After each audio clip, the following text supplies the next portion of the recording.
എല്ലാ മാന്യ പ്രേക്ഷകർക്കും അസ്ട്രോഫ്ലവർ ചാനലിലേക്ക് ഹൃദ്യമായ സ്വാഗതം. ആദിത്യന്റെ 3 നക്ഷത്രങ്ങളിൽ ഒന്നായ ഉത്രാടം നക്ഷത്ര ജാതരുടെ പൊതുവായ സ്വഭാവ സവിശേഷതകളും 2026 ജൂൺ മുതൽ 2027 ജൂൺ 30 വരെയുള്ള പ്രധാനപ്പെട്ട ഒരു വർഷത്തെ ഫലങ്ങളെയും കുറിച്ചാണ് ഈ വീഡിയോയിൽ പ്രതിപാദിക്കുന്നത്. നഭസിൽ 2 നക്ഷത്രങ്ങളുടെ ഒരു ഗണമായി നിൽക്കുന്നു ഉത്രാടം നക്ഷത്രം. വിശ്വദേവതയാണ് ഈ നക്ഷത്രക്കാരുടെ ദേവത. ആനക്കൊമ്പാണ് നക്ഷത്ര ചിഹ്നം. ഈ നക്ഷത്രത്തിന്റെ ആദ്യ 15 നാഴിക അഥവാ നക്ഷത്രം തുടങ്ങി 6 മണിക്കൂറിനുള്ളിൽ ജനിച്ചാൽ ധനുക്കൂറും, അവസാന 45 നാഴികയിൽ അതായത് അവസാനത്തെ 18 മണിക്കൂറിനുള്ളിൽ ജനിച്ചാൽ മകരക്കൂറിലും പെടുന്നു. ദശാനാഥനും ഭാഗ്യാധിപനും നക്ഷത്രാധിപനും ആദിത്യനാണ്. ഉത്രാടം ധനുരാശിയെയും മകരൻ രാശിയെയും പ്രതിനിധാനം ചെയ്യുന്നു. കാർത്തികയും ഉത്രവുമാണ് അനുജന്മ നക്ഷത്രങ്ങൾ അഥവാ സഹോദര നക്ഷത്രങ്ങൾ. മാണിക്യം അഥവാ റൂബിയാണ് ഭാഗ്യരത്നം.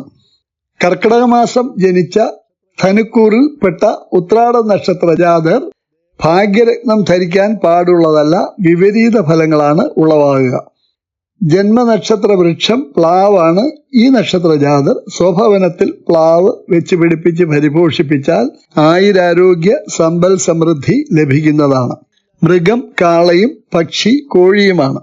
പക്ഷിമൃഗാദികളെ ഉപദ്രവിക്കാൻ പാടുള്ളതല്ല. ഉത്രാടം ധനുരാശിക്കാർക്ക് വെള്ള, ക്രീം, പച്ച, ഓറഞ്ച്, ഇളം നീല ഇവയും, മകരക്കൂറിൽപ്പെട്ട ഉത്രാടം നക്ഷത്ര ജാതർക്ക് വെള്ള, ചുവപ്പ്, നീല നിറം, ചാരനിറം ഇവ ഏറ്റവും അനുയോജ്യവും ഭാഗ്യദായകവും ആണ്. എല്ലാ ഉത്രാടം നക്ഷത്ര ജാതരുടെയും ജനനം ആരംഭിക്കുന്നത് ആദിത്യദശയിലാണ്. ജനന സമയം കൃത്യമായി അറിയില്ല എങ്കിൽ ജനനം നക്ഷത്ര മധ്യത്തിൽ ആവാം എന്ന രീതിയിൽ കണക്ക് കൂട്ടിയാൽ 3 വയസ്സ് വരെ ആദിത്യദശയും, തുടർന്ന് 13 വയസ്സ് വരെ ചന്ദ്രദശയും, 20 വരെ കുജദശയും, തുടർന്ന് 38 വയസ്സ് വരെ രാഹു ദശയും, പിന്നീട് 54 വരെ വ്യാഴദശാകാലവും, പിന്നീട് 73 വരെ ശനി ദശയും, തുടർന്ന് 90 വയസ്സ് വരെ ബുധദശാകാലവും വന്നു ചേരുന്നു. നമ്മുടെ ഗാനഗന്ധർവൻ പത്മവിഭൂഷൺ ഡോക്ടർ KJ യേശുദാസ്, അന്തരിച്ച ഭാരതത്തിന്റെ വാനമ്പാടി ഭാരതരത്നം ലതാ മങ്കേഷ്കർ, പത്മഭൂഷൺ സുനിൽ ഗവാസ്കർ, പത്മശ്രീ PT ഉഷ തുടങ്ങിയവർ ഉത്രാടം പിറന്ന പ്രസിദ്ധരിൽ ചിലരാണ്. ഇനി ഈ നക്ഷത്ര ജാതരുടെ പ്രധാനപ്പെട്ട സ്വഭാവ സവിശേഷതകളും പ്രത്യേകതകളും എന്തൊക്കെ എന്ന് മനസ്സിലാക്കാം. പ്രസന്നവും സൗമ്യവുമായ മുഖഭാവം, ലളിതവും എന്നാൽ ഉചിതവുമായ വേഷ സംവിധാനം ഇവർക്ക് എല്ലാ രംഗത്തും ഒരു പ്രത്യേക മാന്യത തന്നെ നേടിക്കൊടുക്കുന്നു. സ്വന്തം ഉയർച്ച മാത്രം ലക്ഷ്യമാക്കി പ്രവർത്തിക്കുന്നവരാണ് ഇവർ. ഒരു കാര്യത്തിലും ഉപേക്ഷ കൂടാതെ, സമയത്തിന് വലിയ വില കൽപ്പിച്ച് വിട്ടുവീഴ്ച കൂടാതെ പ്രവർത്തിക്കുന്ന ഇവരുടെ സ്വഭാവം ശ്ലാഘനീയമാണ്. ഒട്ടുമിക്ക ഉത്രാടം നക്ഷത്ര ജാതരും വിനയവും സൗന്ദര്യവും പ്രശസ്തിയും ഉള്ളവർ തന്നെ ആവും.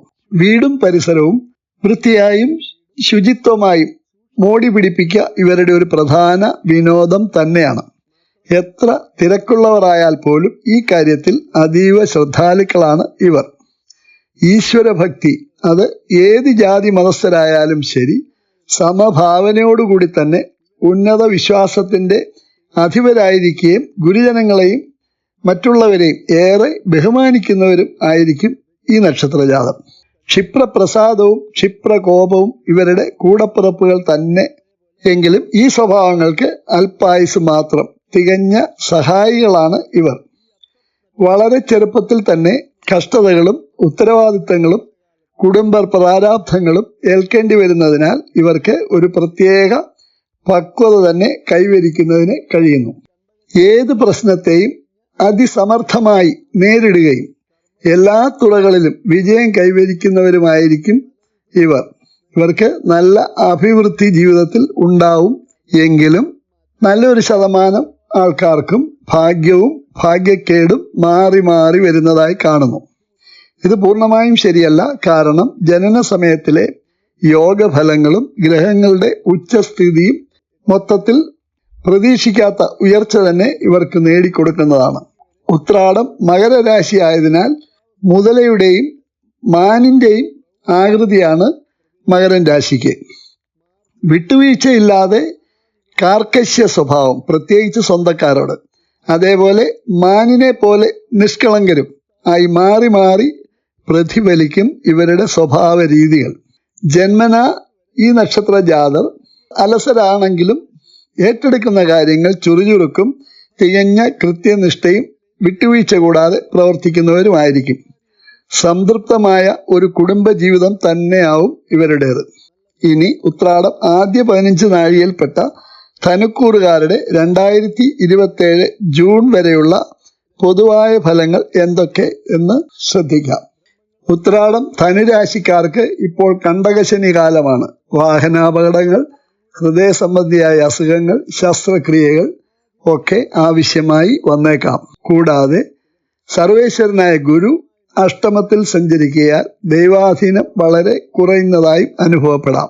കൂടാതെ കഠിന ദുഃഖങ്ങളും നിങ്ങളുടെ പ്രിയപ്പെട്ടവരിൽ ചിലരുടെ വേർപാടും മറ്റും നിങ്ങളെ വേദനിപ്പിച്ചേക്കാം. ശനിയാഴ്ചകളിൽ ശാസ്താവിങ്കൽ നീരാഞ്ജനം തെളിയിക്കൽ, വ്യാഴാഴ്ചകളിൽ വിഷ്ണു ക്ഷേത്രത്തിൽ നെയ്വിളക്ക് തെളിയിക്കൽ, തുളസിമാല ചാർത്തിക്കൽ, പാൽപായസ നിവേദ്യം, വിഷ്ണു സഹസ്രനാമ ജപം, ഈ അനുഷ്ഠാനങ്ങൾ വഴി ദോഷങ്ങൾക്ക് വലിയൊരളവ് വരെ ശാന്തി ലഭിക്കുന്നതാണ്. ഓഗസ്റ്റ് 2 മുതൽ കുജൻ ഇഷ്ടഭാവത്തിൽ മിഥുനം രാശിയിൽ വരുന്നു.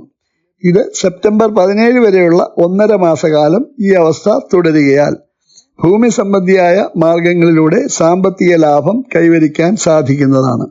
അതേപോലെ കച്ചവടക്കാർക്കും ബിസിനസ്സുകാർക്കും ഒക്കെ തങ്ങളുടെ വ്യവസായങ്ങളിൽ ഒരു കുതിപ്പ് തന്നെ പ്രതീക്ഷിക്കാവുന്നതാണ്.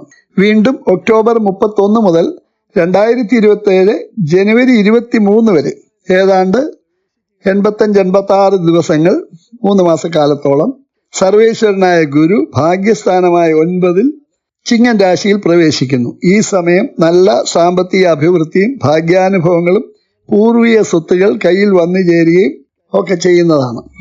2027 ഫെബ്രുവരി 24 മുതൽ ശുക്രൻ ധനസ്ഥാനത്തും 2027 മാർച്ച് 21 ശുക്രൻ ഉച്ചാരോപിയായി കുംഭൻ രാശിയിലും വരുന്നു. ഈ കാലങ്ങളിലെല്ലാം മെച്ചപ്പെട്ട ധനസ്ഥിതിയും ശത്രുക്കളുടെ മേൽ വിജയവും കർമ്മ പുരോഗതിയും ദൃശ്യമാവുന്നതാണ്. ഇനി ഉത്രാടം അവസാനത്തെ 45 നാഴികയിൽപ്പെട്ട മകരക്കൂറുകാരുടെ പ്രധാന ഫലങ്ങളെക്കുറിച്ച് പരിശോധിക്കാം. രാജയോഗപ്രദനായി ഇഷ്ടഭാവമായ 3-ലെ ശനിയും ഉച്ചരാശിയിൽ സപ്തമത്തിൽ ഗുരുവും നിൽക്കയാൽ ഏറ്റവും കൂടുതൽ അഭിവൃദ്ധിയും ഐശ്വര്യവും മഹാഭാഗ്യങ്ങളും ഉയർന്ന സാമ്പത്തിക നേട്ടങ്ങളും നിങ്ങളെ തേടിയെത്തുമെന്ന കാര്യത്തിൽ യാതൊരു സംശയവും ഇല്ല. ഈ കൂറിൽപ്പെട്ട സ്ത്രീകൾക്കും അവരുടെ ഭർത്താക്കന്മാർക്കും അതേപോലെ ഉത്രാടം മകരക്കൂർ ജാതരായ പുരുഷന്മാർക്കും അവരുടെ ഭാര്യമാർക്കും ഏറ്റവും ഉന്നതി സമസ്ത മേഖലകളിലും ഉണ്ടാവുന്നതാണ്. ഒക്ടോബർ 31 മുതൽ 2027 ജനുവരി 23 വരെ ഏതാണ്ട് 3 മാസക്കാലം സർവേശ്വരനായ ഗുരു അഷ്ടമത്തിൽ പോകുന്നു. ഈ സമയം ഫല ഈശ്വരാധീനം അല്പം കുറയുകയും അതേപോലെ ഗുണഫലങ്ങൾ കുറയുകയും ചെയ്യുന്നതാണ്. വീണ്ടും 2027 ജനുവരി 24 മുതൽ സർവേശ്വരനായ ഗുരു കൂടുതൽ ശക്തനായി സപ്തമത്തിലേക്ക് കർക്കടകൻ രാശിയിലേക്ക് വീണ്ടും വക്രഗതിയിൽ പ്രവേശിക്കുന്നു. ഇത് ജൂൺ 25, അതായത് 2027 ജൂൺ 25 വരെ തുടരുന്നതാണ്. ഗ്രഹമൗഢ്യം ഇല്ലാതെയും ഗുരു യോഗപ്രദനായിട്ടും ജനന സമയം നിൽക്കുന്നവർക്കും ബമ്പർ ലോട്ടറികൾ പോലും ലഭിക്കാവുന്നതാണ്.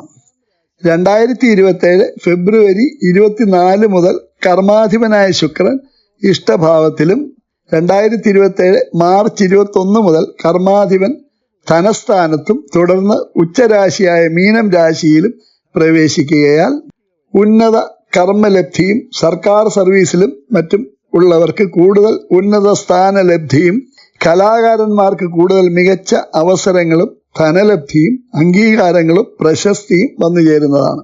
രാഷ്ട്രീയ രംഗത്ത് പ്രവർത്തിക്കുന്നവർക്ക് വലിയ മാറ്റങ്ങളും ചുമതലകളും വന്നു ചേരുന്നതാണ്. ജാതകത്തിൽ ശനിയെ കൊണ്ട് ശശമഹായോഗം ഉണ്ട് എങ്കിൽ തീർച്ചയായും മന്ത്രിസ്ഥാനം പോലും ലഭിച്ചേക്കാം. മുഴുവൻ അവിവാഹിതരുടെയും മംഗല്യം നടക്കുന്നതാണ്. ചുരുക്കത്തിൽ ഒരു വ്യാഴവട്ടക്കാലത്തിലെ സമ്പന്നതയുടെയും കർമ്മ പുരോഗതിയുടെയും എന്തു വിചാരിച്ചാലും അവയൊക്കെ കയ്യിൽ കിട്ടുന്നതായും സമസ്ത മേഖലകളിൽ ഒരു കുതിപ്പിന്റെ സുവർണ കാലഘട്ടം തന്നെയാവും വരുന്ന ഈ ഒരു വർഷകാലം. ഈ വീഡിയോ ഇവിടെ തീരുന്നു. നിങ്ങൾക്ക് ഇഷ്ടപ്പെട്ടുവെങ്കിൽ ലൈക്ക് ചെയ്തും ഷെയർ ചെയ്തും ഇതുവരെയും സബ്സ്ക്രൈബ് ചെയ്യാതെ ഇരിക്കുന്നവർ സബ്സ്ക്രൈബ് ചെയ്തും ബെൽ ആക്ടിവേറ്റ് ചെയ്തും നിങ്ങളുടെ പ്രതികരണം രേഖപ്പെടുത്തുമല്ലോ. നന്ദി, നമസ്കാരം.